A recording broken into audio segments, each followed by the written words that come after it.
देखो अपन cash flow statement पढ़ रहे थे। उस कैश फ्लो स्टेटमेंट में अपन ने cash flow from operating activity calculate करना सीख लिया, cash flow from investing activity calculate करना सीख लिया, और मैंने आपको बताया था कि what is cash flow from financing activity, ये फाइनेंसिंग एक्टिविटी क्या होती है।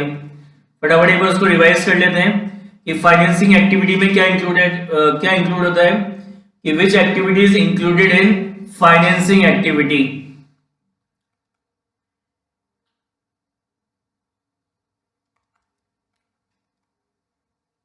तो क्या बताया था मैंने आपको कि फाइनेंसिंग एक्टिविटी में क्या इंक्लूड होती है, activities that can change the capital structure of the company, ऐसी एक्टिविटी जिसको करने से कंपनी का कैपिटल स्ट्रक्चर चेंज हो जाए, वो हमारी क्या कहलाती है, फाइनेंसिंग एक्टिविटी कहलाती है। ठीक है ना। अब कंपनी का जो कैपिटल स्ट्रक्चर है, आपकी कंपनी का जो कैपिटल स्ट्रक्चर है वो 5 चीजों से मिलकर बनता है।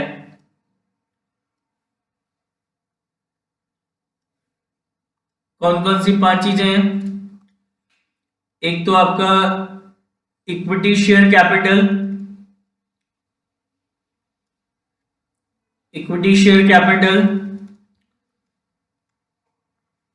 प्रेफरेंस शेयर कैपिटल,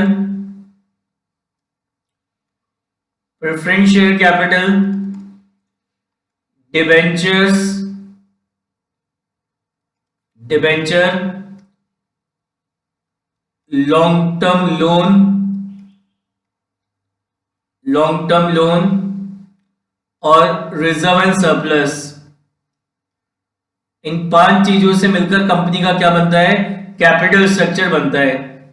तो इन 5 में अगर कुछ भी चेंज होगा तो उससे कंपनी का कैपिटल स्ट्रक्चर चेंज हो जाता है, और any activity that can change the capital structure of the company, वो आपकी फाइनेंसिंग एक्टिविटी कहलाती है। जैसे आपने अपने इक्विटी शेयर्स को इश्यू करा, तो issue of equity share issue करें, इससे आपकी इक्विटी शेयर कैपिटल इंक्रीज होगी। इक्विटी शेयर कैपिटल इंक्रीज होगी तो उससे कंपनी का कैपिटल स्ट्रक्चर चेंज होगा, और कैपिटल स्ट्रक्चर चेंज होने का मतलब ये फाइनेंसिंग एक्टिविटी है। तो यानी issue of equity share capital is a financing activity. ऐसे बायबैक करा आपने, buyback of equity share. Buyback का मतलब क्या होता है? बायबैक का मतलब होता है कि जब एक कंपनी अपने खुद के इक्विटी शेयर्स, जब खुद के इक्विटी शेयर्स जब परचेज करना स्टार्ट कर देती है तो उसको अपन बोलते हैं क्या, बायबैक ऑफ इक्विटी शेयर्स। तो जब एक कंपनी अपने इक्विटी शेयर्स का बायबैक करती है, तो इससे कंपनी का क्या होता है, कैपिटल स्ट्रक्चर चेंज हो जाता है, और कैपिटल स्ट्रक्चर चेंज हो रहा है मतलब ये हमारी कौन सी एक्टिविटी है, फाइनेंसिंग एक्टिविटी है। तो buyback of equity share is a financing activity. इसी तरीके से प्रेफरेंस शेयर है, आपने अपने प्रेफरेंस शेयर को इश्यू करा, तो प्रेफरेंस शेयर इश्यू करेंगे तो इससे आपकी प्रेफरेंस शेयर कैपिटल इंक्रीज होगी, और प्रेफरेंस शेयर कैपिटल इंक्रीज होगी तो इससे कंपनी का कैपिटल स्ट्रक्चर चेंज हो जाएगा। It means it is a financing activity. तो issue of preference share is a financing activity. इसी तरीके से रिडम्पशन करा, redemption of preference share. Redemption का मतलब क्या होता है, what is mean by redemption? Redemption का मतलब होता है रीपेमेंट। तो जब अपन अपने प्रेफरेंस शेयर होल्डर को उनका पैसा वापस रिटर्न करते हैं तो वो हमारा क्या कहलाता है, redemption of preference share.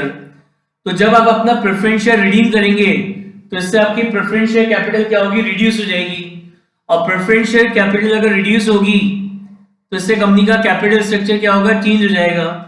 And any activity that can change the capital structure of the company, वो हमारी क्या कहलाती है, फाइनेंसिंग एक्टिविटी कहलाती है। So redemption of preference share is a financing activity. इसी तरीके से आपने अपने डिबेंचर्स को इश्यू करा, आप डिबेंचर इश्यू करेंगे तो डिबेंचर को इश्यू करने से आपके डिबेंचर्स इंक्रीज हो जाएंगी, डिबेंचर्स क्या होंगे, इंक्रीज होंगे। डिवेंचर इंक्रीज होंगे तो कंपनी का कैपिटल स्ट्रक्चर चेंज होगा, और कैपिटल स्ट्रक्चर चेंज हो रहा है मतलब ये क्या है, फाइनेंसिंग एक्टिविटी, यानी issue of debenture is a financing activity. इसी तरीके से रिडम्पशन कर दिया आपने, रिडम्पशन ऑफ डिवेंचर। रिडम्पशन का मतलब क्या होता है, रिडम्पशन का मतलब होता है रीपेमेंट। तो जब आप अपने डिवेंचर होल्डर को उनका पैसा वापस रिफंड कर देते हैं, वापस लौटा देते हैं, तो वो आपका क्या कहलाता है, रिडम्पशन कहलाता है। So redemption of debenture, redemption, अपन अपने डिवेंचर्स का रिडम्पशन करेंगे तो इससे क्या होगा, आपके डिवेंचर रिड्यूस हो जाएंगे, कम हो जाएंगे, और डिवेंचर कम हो रहे हैं इससे कंपनी के कैपिटल स्ट्रक्चर पे इफेक्ट पड़ेगा। It means it is a financing activity. So redemption of debenture is a financing activity. इसी तरीके से आप लोन ले रहे हैं, लॉन्ग टर्म लोन, आप लॉन्ग टर्म लोन ले रहे हो, लॉन्ग टर्म लोन टेकन, तो लॉन्ग टर्म लोन लोगे, आप लोन लोगे बैंक से, तो इससे क्या होगा, आपका लोन इंक्रीज होगा, लॉन्ग टर्म बोरिंग इंक्रीज होगी, और लॉन्ग टर्म लोन इंक्रीज होगा तो इससे कैपिटल स्ट्रक्चर चेंज होगा, मतलब ये हमारी loan taken is a financing activity. आपने अपने लोन का रीपेमेंट कर दिया, तो loan, long term loan repaid, तो लॉन्ग टर्म लोन का रीपे कर दिया तो इससे आपके लॉन्ग टर्म लोन कम हो जाएंगे, लॉन्ग टर्म लोन कम होंगे इससे क्या होगा, कंपनी का कैपिटल, लोन कम होने से कंपनी का कैपिटल स्ट्रक्चर चेंज होगा, और कंपनी का कैपिटल स्ट्रक्चर चेंज हो रहा है मतलब ये हमारी क्या है, फाइनेंसिंग एक्टिविटी, यानी long term loan paid is a financing activity. अब आप अपने प्रेफरेंस शेयर्स और इक्विटी शेयर्स को, इक्विटी शेयर या प्रेफरेंस शेयर को क्या कर रहे हो, डिविडेंड पे कर रहे हो। तो डिविडेंड आप काय में से पे करते हो, आपकी जो रिजर्व एंड सरप्लस है, आपकी जो प्रॉफिट्स हैं उसमें से आप डिविडेंड पे करते हो।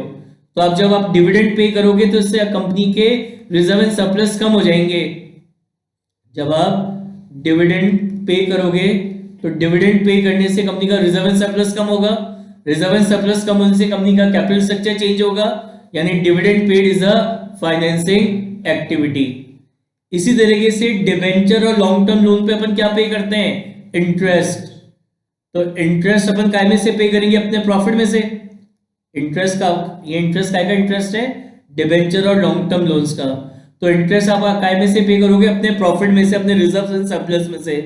तो इंटरेस्ट पे करने से आपका प्रॉफिट कम होगा, प्रॉफिट कम होगा तो यानी कैपिटल स्ट्रक्चर चेंज होगा, तो यानी interest paid is a financing activity.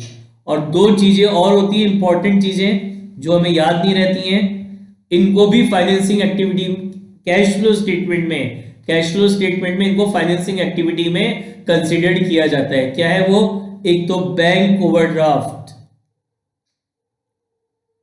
जो अगर आपका बैंक ओवरड्राफ्ट कुछ भी हो रहा है, उसमें कुछ भी चेंज हो रहा है बैंक ओवरड्राफ्ट में, बैंक ओवरड्राफ्ट इंक्रीज हो रहा है, डिक्रीज हो रहा है, तो ये किस में होगा, कैश फ्लो स्टेटमेंट में इसको किस में इंक्लूड किया जाता है, फाइनेंसिंग एक्टिविटी में। इसी तरीके से होती है आपकी कैश क्रेडिट, कैश क्रेडिट, और एक और है short term loan, short term loan. तो अगर इनमें कुछ भी चेंज हो रहा है तो वो भी हमारी किस में इंक्लूड होगा, कैश फ्लो स्टेटमेंट में, फाइनेंसिंग एक्टिविटी में इंक्लूड होगा। तो ये सब जो एक्टिविटीज हैं ये सब क्या होती है, फाइनेंसिंग एक्टिविटी।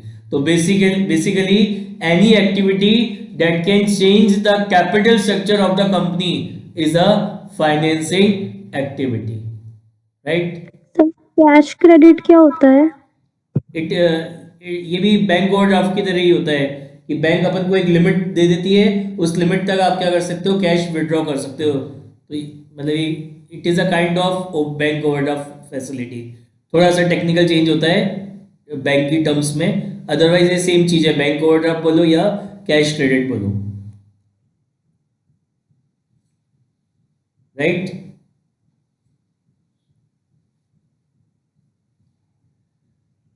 देखो अब अपन इसकी क्या करते हैं, फुल क्वेश्चन करना स्टार्ट कर रहे हैं। कि अभी तक तो अपन ने केवल ये कहा था कि ऑपरेटिंग एक्टिविटी कैसे कैलकुलेट करते हैं, फिर इन्वेस्टिंग पढ़ लिया। अब अपन पढ़ रहे हैं यहाँ पे कि पूरा कैश फ्लो स्टेटमेंट कैसे बनाया जाता है। निकालिए illustration number 32, page number 6.48। Take out illustration number 32, page number 6.48।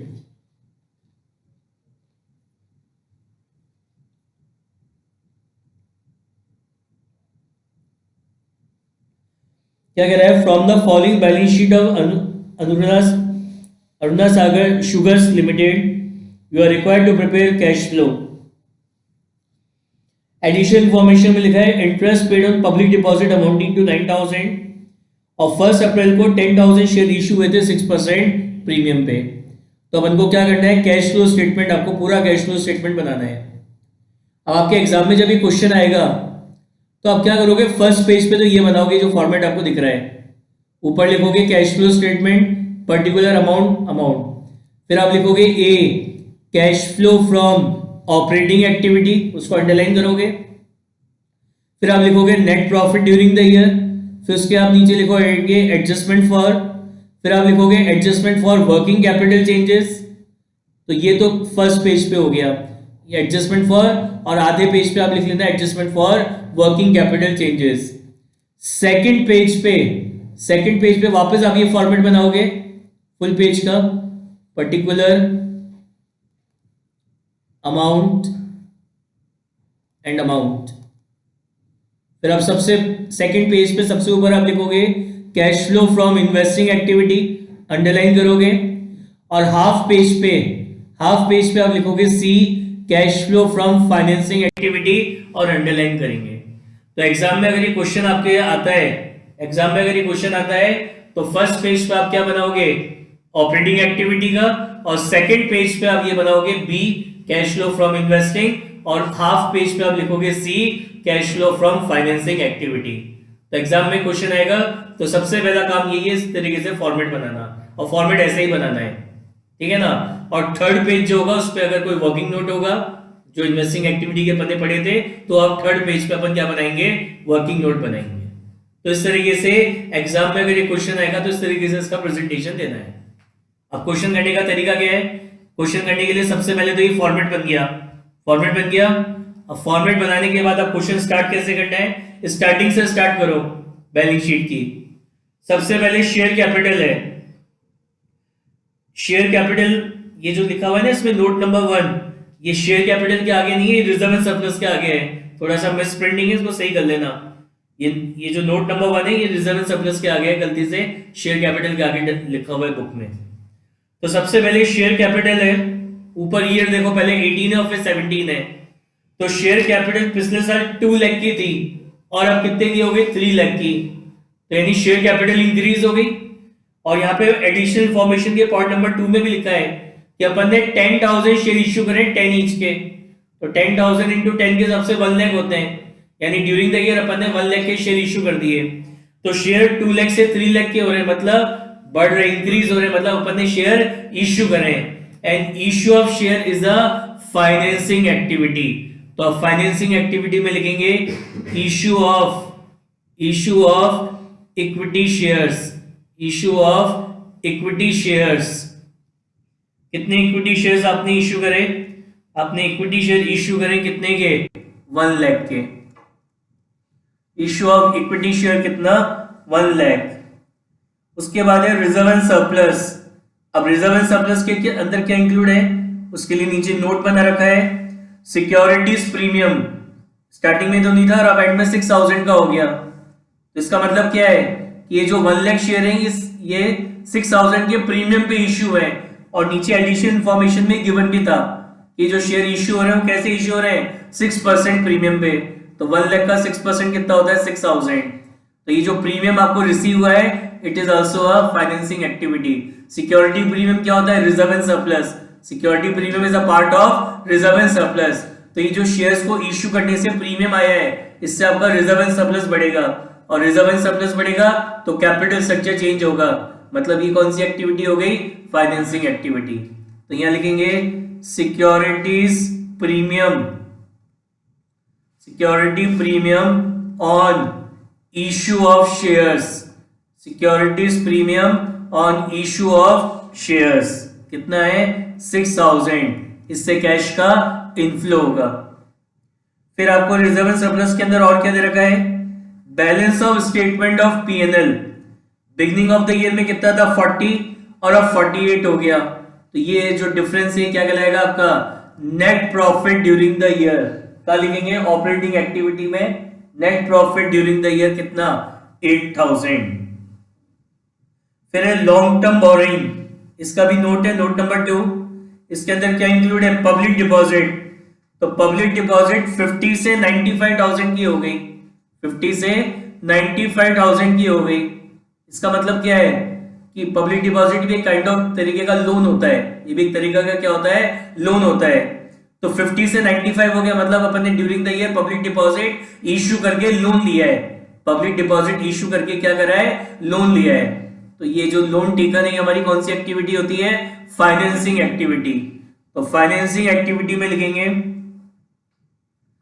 Public deposit issue. अपन ने पब्लिक डिपॉजिट्स क्या करी है? इशू करी है। तो इससे कैश का क्या होगा?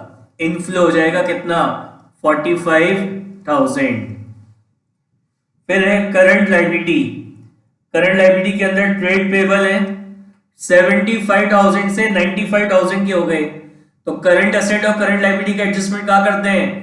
ऑपरेटिंग एक्टिविटी के वर्किंग कैपिटल चेंज में। तो ट्रेड पेबल 75 से 95 का हो गया, तो इंक्रीज हो रहा है, तो increase in trade payable. So trade payable is a current liability, current liability increase हो रही है, तो वर्किंग कैपिटल क्या होगी? डिक्रीज होगी। तो इससे आपके कैश का क्या होगा? इनफ्लो हो जाएगा, कितना? 15,000। अदर करंट लायबिलिटी, इसके आगे नोट नंबर 3 है। अदर करंट लायबिलिटी के अंदर क्या इंक्लूड है? Outstanding expenses. प्रीवियस ईयर में 25 थे और अब 35 हो गए। So increase in outstanding expenses. Outstanding expenses क्या होती है? आपकी current liability. Current liability increase हो रही है, तो वर्किंग कैपिटल क्या होगी? वर्किंग कैपिटल डिक्रीज होगी, यानी कैश का क्या हो गया? इनफ्लो हो गया, कितना? 10,000। अब असेट्स पे आ जाओ, लायबिलिटी कंप्लीट हो गई, अब असेट्स पे आ जाओ। टेंजेबल असेट्स है, टेंजेबल असेट्स के अंदर क्या इंक्लूड है? Land and building. 90,000 से 1,70,000 हो गई, तो बढ़ रही है, तो कैसे बढ़ रही है? परचेज कर रही होगी तभी बढ़ रही है।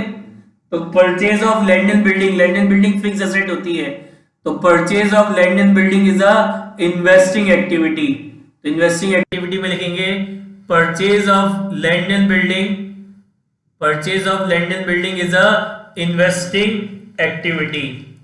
तो कितना हो गया? 80,000। तो इससे कैश का क्या होगा? आउटफ्लो हो जाएगा। उसके बाद है इनटेंजिबल असेट्स, इसका नोट बना हुआ है। तो इनटेंजिबल असेट्स के अंदर क्या इंक्लूड है? गुडविल। तो गुडविल 90,000 से 60,000 की हो गई, कम हो रही है, तो मतलब गुडविल को क्या करा? राइट ऑफ कर दिया। So goodwill written off is a non cash expense, और नॉन कैश एक्सपेंस को ऑपरेटिंग एक्टिविटी में एडजस्टमेंट फॉर्म में क्या करते हैं? ऐड कर देते हैं। तो यहां लिखेंगे गुडविल रिटर्न ऑफ, कितना है goodwill written of? 30,000। It is non cash expense, तो एडजस्टमेंट फॉर्म में ऐड कर देंगे। सिमिलरली पेटेंट्स 15,000 से 7,000 के हो गए, तो ये भी कम हो गए, तो यानी पेटेंट्स को भी क्या करा? राइट ऑफ कर दिया। So patents written off is a non cash expense, कितना है? 8,000। नेक्स्ट क्या है? Long term investment. तो लॉन्ग टर्म इन्वेस्टमेंट है 40,000 से 65,000 का हो गया, 40,000 से 65 हो गया, तो बढ़ गया। कैसे बढ़ा होगा? जब परचेज करा होगा तभी बढ़ा होगा, तभी इंक्रीज हुआ होगा। तो it is a investing activity. So purchase of investment is a investing activity. कितना बढ़ गया? 25,000। तो इससे कैश का क्या होगा? आउटफ्लो हो जाएगा। कैश का क्या होगा? आउटफ्लो हो जाएगा, कितना? 25,000। करंट, अब करंट एसेट्स में क्या है? करंट इन्वेस्टमेंट है। ये जो करंट इन्वेस्टमेंट है किसके अंदर इंक्लूड होता है? कैश एंड कैश इक्विवेलेंट के अंदर। किसके अंदर इंक्लूड होता है ये?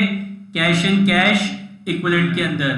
तो आप इसका वर्किंग नोट बनाओगे for the calculation of opening and closing balance of cash and cash equivalent. तो ओपनिंग बैलेंस, क्लोजिंग बैलेंस।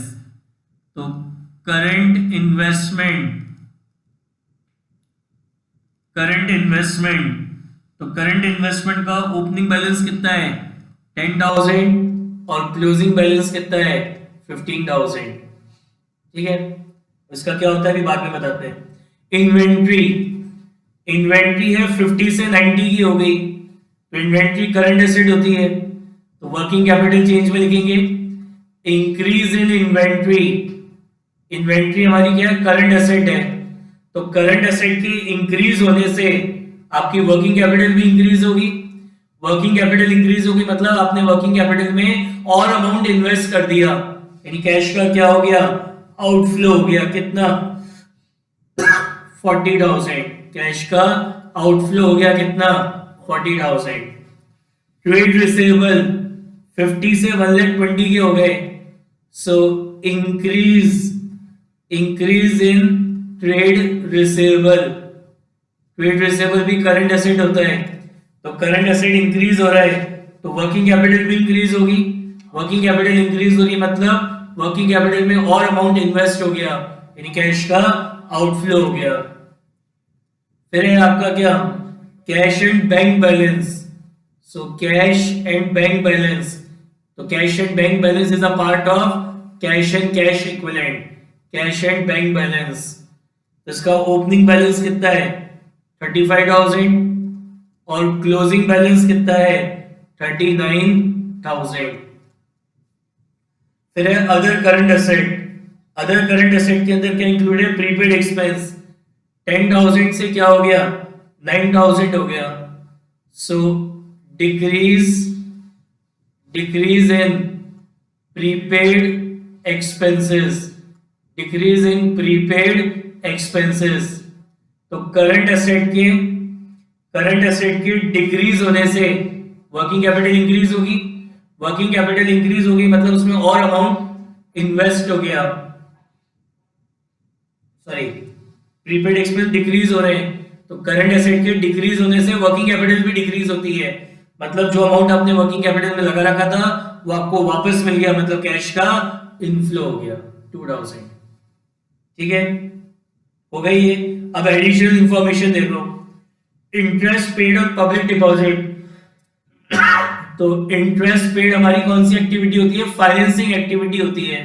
तो एक तो यहां पे लिखेंगे फाइनेंसिंग एक्टिविटी में इंटरेस्ट पेड, इंटरेस्ट पेड कितना इंटरेस्ट पे करा है 9,000 का इंटरेस्ट पे करा है, तो इससे कैश का आउटफ्लो होगा। और इंटरेस्ट पेड एक तो फाइनेंसिंग एक्टिविटी है एज वेल एज ये हमारा नॉन ऑपरेटिंग एक्सपेंस है। इंटरेस्ट पेड हमारा क्या है नॉन ऑपरेटिंग एक्सपेंस है, और जो नॉन ऑपरेटिंग एक्सपेंस होते हैं उसको अपन एडजस्टमेंट फॉर्म में क्या करते हैं ऐड कर देते हैं इंटरेस्ट पेड, कितना है 9,000।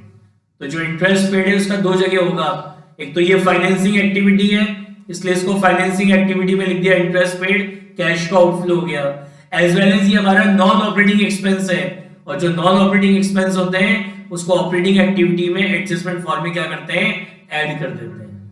ठीक है, पॉइंट नंबर 2 वही किया था, हो गए सारे एडजस्टमेंट। अब इसको एडजस्ट करेंगे तो ये आएगा आपका एफएफओ। एफएफओ क्या होता है फंड फ्रॉम ऑपरेशन, कितना आ रहा है 55,000। फिर इसमें अपन ये वर्किंग कैपिटल के एडजस्टमेंट्स करेंगे, तो ये वर्किंग कैपिटल के इस 55,000 में ये सब एडजस्ट करेंगे तो ये हमारा नेगेटिव आ रहा है 28,000। नेगेटिव आ रहा है कितना 28,000 नेगेटिव आ रहा है ये एडजस्ट करने के बाद। तो ये आपका क्या कहलाएगा net cash use in operating activity, net cash use in operating activity, net cash use in operating activity. उसके बाद इसको एडजस्ट करेंगे तो ये एडजस्ट करने के बाद आपका आएगा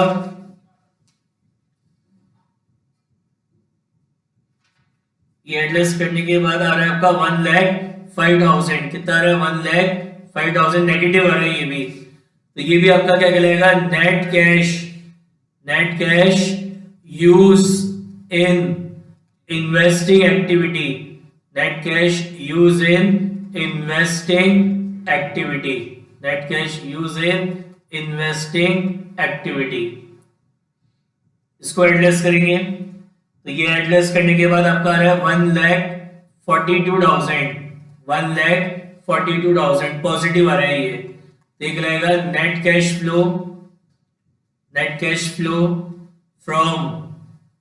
flow from financing activity, net cash flow from financing activity. अब ये तीनों एक्टिविटीज आ गई, अब इनका नेट करेंगे तो यहाँ पे तो क्या आ रहा है 28,000 नेगेटिव आ रहा है ऑपरेटिंग, तो माइनस का 28, माइनस का 1,05,000 और प्लस का 1,42,000, तो इन सबको एडलेस करने के बाद ये आ रहा है 9,000 पॉजिटिव। ये आपका कहलाता है net cash flow during the year, net cash flow during the year. तो net cash flow during the year आ गया कितना 9,000। फिर यहां पे अपन लिखेंगे ओपनिंग बैलेंस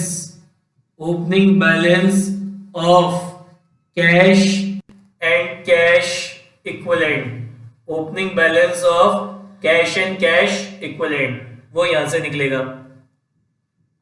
ओपनिंग बैलेंस ये कितना हो गया 10 + 35 45, और ये कितना होता है 54। तो सबसे पहले क्या लिखना है opening balance of cash and cash equivalent कितना है 45,000, opening balance of cash and cash equivalent कितना है 45।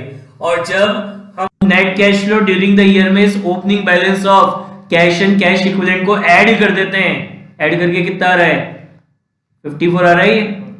तो ये जो आया है ये आपका क्या कहलाता है, ये आपका कहलाता है क्लोजिंग, ये आपका कहलाता है closing balance of cash and cash equivalent, closing balance of cash and cash equivalent. और ये चेक करने का एक तरीका भी है, कितना आ रहा है ये 54 आ रहा है, और यहां देखो ये भी 54 ही निकाला था क्लोजिंग बैलेंस। तो अगर ये नेट कैश फ्लो में ओपनिंग बैलेंस को ऐड करने से क्या आता है क्लोजिंग बैलेंस आता है, तो ये भी 54 आ रहा है, और ये जो अपन ने यहाँ वर्किंग नोट में निकालता है ये भी 54 आ रहा है, ये दोनों इक्वल आ रहे हैं, मतलब जो अपन ने क्वेश्चन करा है वो एकदम सही करा है। समझ में आई बात?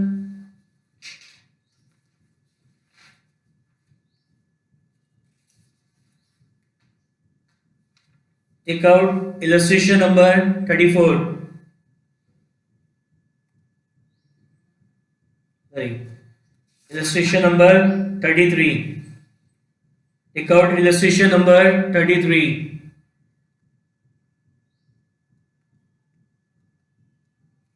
क्या कह रहे हैं? Prepare cash flow statement on the basis of information given the balance sheet. ये आपको बैलेंस शीट है, एडिशनल इंफॉर्मेशन में दे रखा है depreciation provided on tangible asset machinery 8,000 और इंटरेस्ट पेड ऑन डिबेंचर कितना दे रखा है आपको 5,000 का। अब इसका भी अपन को क्या बनाना है कैश फ्लो स्टेटमेंट बनाना है। तो सबसे पहले अपन यहां लिखेंगे ऊपर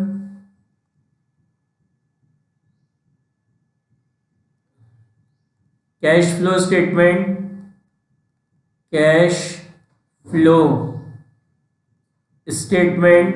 cash flow statement particular amount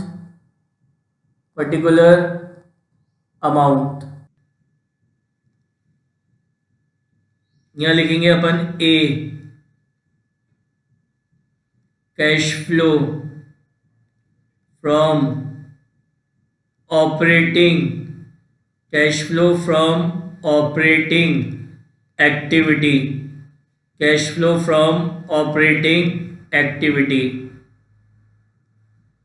फिर यहाँ लिखेंगे अपन क्या इसके नीचे net profit during the year, फिर अपन लिखेंगे adjustment for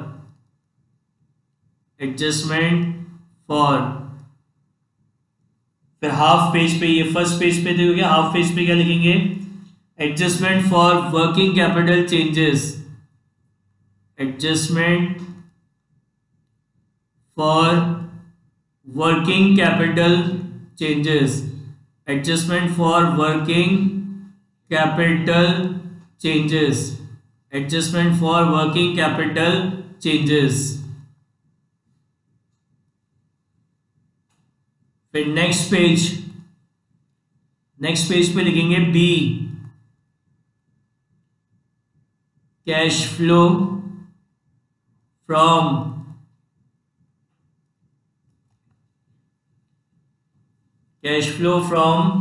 investing activity,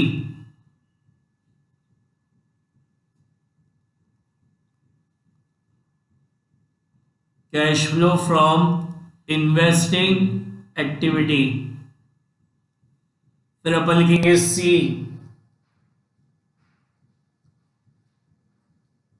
cash flow from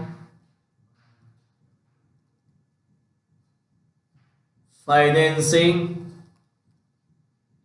activity,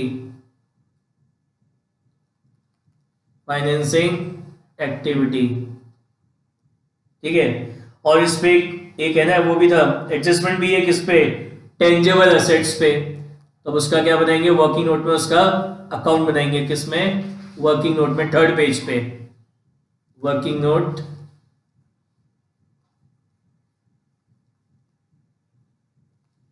में बनाएंगे अपन कौन सा, मशीनरी अकाउंट।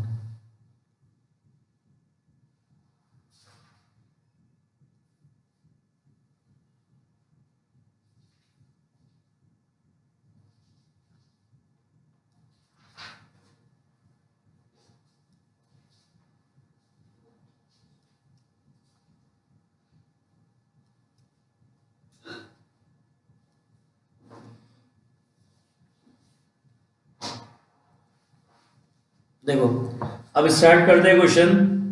सबसे पहले आपको क्या दे रखा है, शेयर कैपिटल दे रखा है। तो शेयर कैपिटल है 60 से 70,000 की हो गई, तो बढ़ रही है, तो मतलब ड्यूरिंग द ईयर अपन ने शेयर इश्यू करे हैं, इसलिए ये इंक्रीज हो रही है। And issue of share capital is a financing activity. इसको फाइनेंसिंग एक्टिविटी में लिखेंगे अपन, issue of share capital, issue of share capital. कितने शेयर इश्यू कर दिए आपने, 10,000 के शेयर्स आपने इश्यू कर दिए।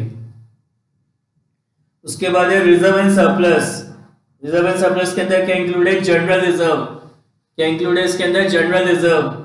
20,000 से 30,000 का हो गया, यानी ड्यूरिंग द ईयर अपन ने 10,000 रुपीज जनरल रिजर्व में ट्रांसफर कर दिए।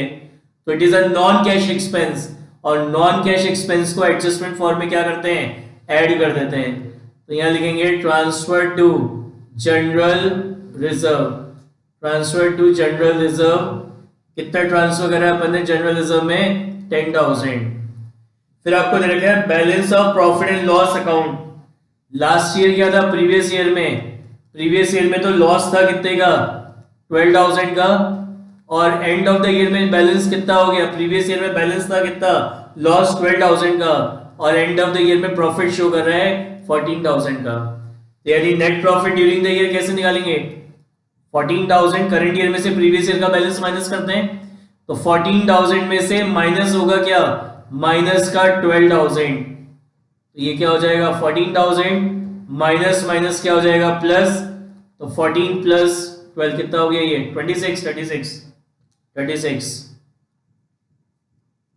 36 ही होगा,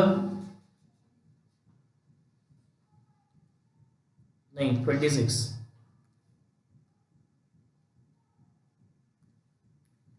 तो यहां लिखेंगे अपन net profit during the year 26,000।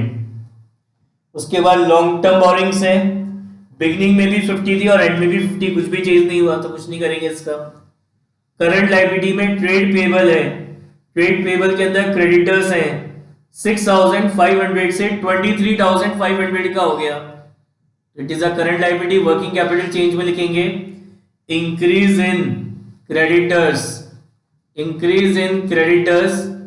तो करंट लायबिलिटी इंक्रीज हो रही है, तो वर्किंग कैपिटल भी इंक्रीज होगी। वर्किंग कैपिटल के करंट लायबिलिटी इंक्रीज हो रही है, तो इससे वर्किंग कैपिटल डिक्रीज होगी। वर्किंग कैपिटल डिक्रीज हो रही मतलब कि जो अमाउंट आपने वर्किंग कैपिटल में लगा रखा था वो आपको वापस मिल गया, मतलब कैश का इनफ्लो हो गया।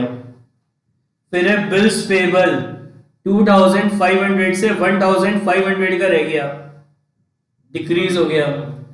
तो डिक्रीज इन बिल्स पेबल, तो करंट लायबिलिटी के डिक्रीज होने से वर्किंग कैपिटल क्या होती है, इंक्रीज होती है। वर्किंग कैपिटल इंक्रीज हो रही है मतलब आपने अपनी वर्किंग कैपिटल में और अमाउंट इन्वेस्ट कर दिया, यानी कैश का आउटफ्लो हो गया कितना, 1000। उसके बाद नेक्स्ट क्या है, फिक्स एसेट। फिक्स एसेट के अंदर टेंजेबल एसेट है, तो टेंजेबल एसेट है, इस पे एडजस्टमेंट है, तो इसका अकाउंट बनेगा। दो साइड होती है, debit credit.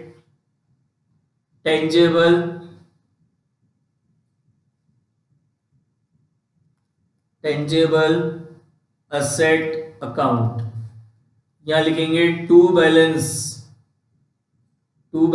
Brought down. Asset है, असेट का डेबिट बैलेंस होता है, तो to balance brought down, opening balance कितना है 84,000 and by balance carried down, closing balance है कितना 98,000। ठीक है, एडजस्टमेंट अभी अपन बाद में करते हैं, इसका बैलेंस लिख दिया, अभी बाद में करते हैं। ठीक है, अब है नॉन करेंट इन्वेस्टमेंट, 6 से 16,000 के हो गए, तो बढ़ गए मतलब परचेज कर लिए।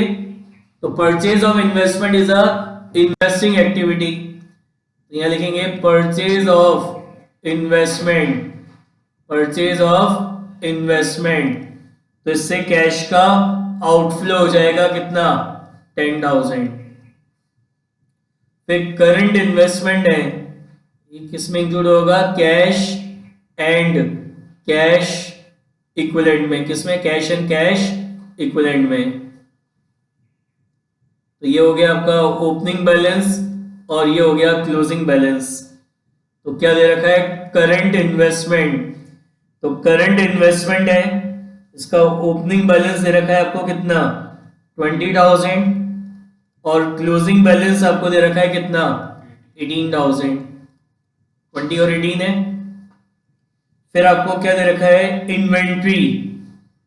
इन्वेंट्री तो करंट एसेट है, 12 से 49 की हो गई, सो इंक्रीज इन इन्वेंट्री क्या होता है हमारा, करंट एसेट इंक्रीज हो रहा है, तो इससे आपकी वर्किंग कैपिटल भी इंक्रीज होगी। वर्किंग कैपिटल इंक्रीज होगी मतलब आपने अपनी वर्किंग कैपिटल में और अमाउंट इन्वेस्ट कर दिया, यानी कैश का आउटफ्लो हो गया कितना 37,000। फिर आपका दे रखा है कैश एंड बैंक बैलेंस,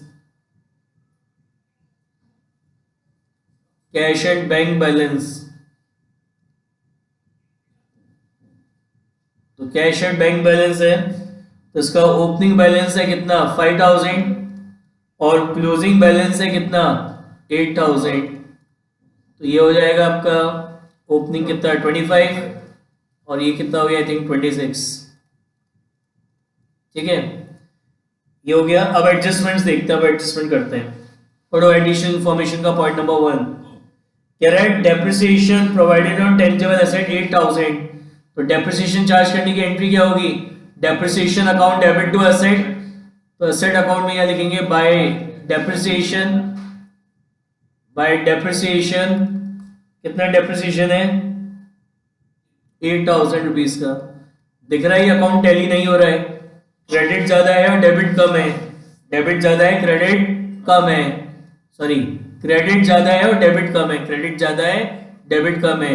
ये तो कितना हो गया 8 और 8 16, 1 लाख 1 लाख कितना 6,000, ये तो 1,06,000 हो रहा है और ये केवल 84 ही है, तो ये आ जाएगा टू बैंक अकाउंट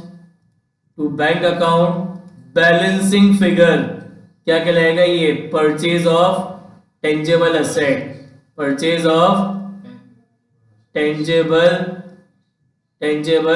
असेट। ठीक है, कितना डिफरेंस आ रहा है, ये आ रहा है डिफरेंस, बैलेंसिंग फिगर आ रही है 22,000 आ रहा है बैलेंसिंग फिगर, तो ये आ जाएगा 1,06,000।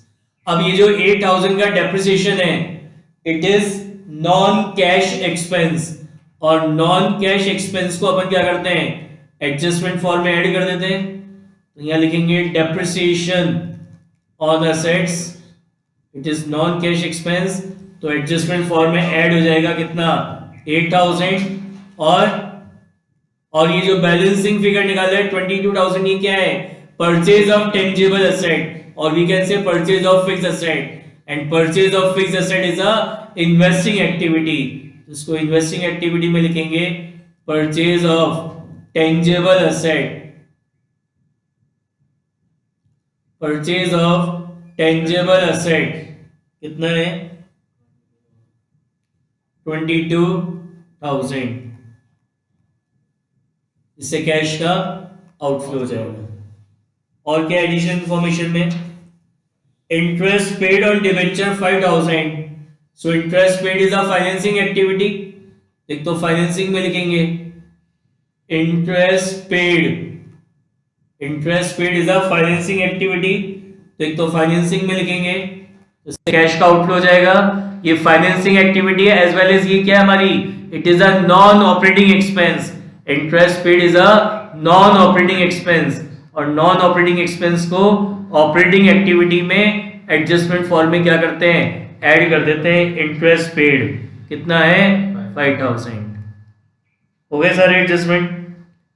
अब ये एडलेस करेंगे तो ये आ रहा है आपका FFO, फंड फ्रॉम ऑपरेशन, तो ये FFO आ रहा है कितना, 49,000, इसमें अपन एडलेस करेंगे ये, तो ये आ रहा है आपका कितना, 28,000, ये आपका क्या कहलाएगा, net cash flow from operating activity, net cash flow from operating activity, ठीक है। फिर ये एडलेस करेंगे तो नेगेटिव आएगा, कितना आ रहा है नेगेटिव, ये 32,000, ये क्या कहलाएगा, net cash use in investing activity, net cash use in investing activity, ठीक है। 10 में से 5 गए, कितना बचा, 5,000, ये आपका कहलाएगा net cash flow from financing activity, net cash flow from financing activity, ठीक है। अब ये एडलेस करेंगे अपन, ये कितना था, 28 पॉजिटिव, 28, ये 32 नेगेटिव और 5,000, तो 28 प्लस 5 माइनस 32, तो ये एडलेस करके आ रहा है 1,000। 28,000 तो ऑपरेटिंग एक्टिविटी में से था पॉजिटिव कैश फ्लो, 5,000 का ये हो गया, तो 28 प्लस 5 कितना होता है, 33, माइनस 32 कितना हो गया, 1,000। ये क्या कहलाएगा, net cash flow, net cash flow during the year, net cash flow during the year, कितना आ गया net cash flow during the year, 1,000। फिर यहाँ लिखेंगे अपन क्या, ओपनिंग